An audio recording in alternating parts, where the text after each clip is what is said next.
السلام علیکم، امید ہے سب دوست خیریت سے ہوں گے۔ ہماری دعا ہے جہاں رہیں خوش رہیں۔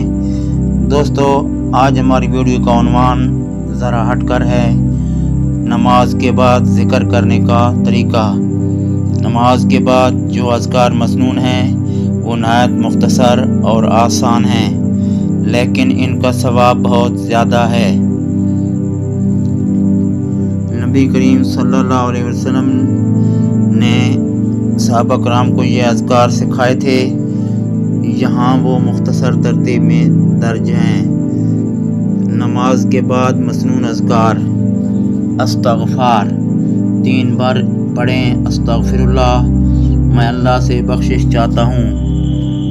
نمبر 2، آیت الکرسی 1 بار پڑھنا بہت فضیلت والا ہے۔ سورۃ البقرہ آیت نمبر 255۔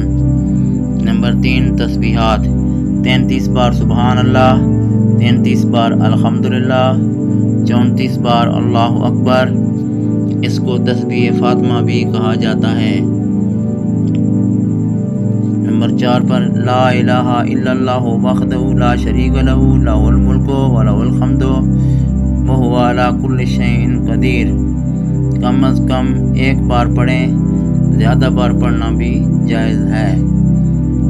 سورۃ الفاتحہ، سورۃ الاخلاص، سورۃ الفلق، سورۃ الناس 1 بار یا 3 بار پڑھنا مسنون ہے۔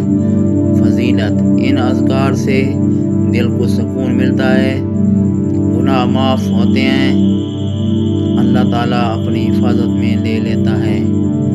انشاءاللہ تعالیٰ اگلی ویڈیو میں پھر ملاقات ہوگی۔ اگلی ویڈیو تک اجازت دیجیے۔ اللہ حافظ۔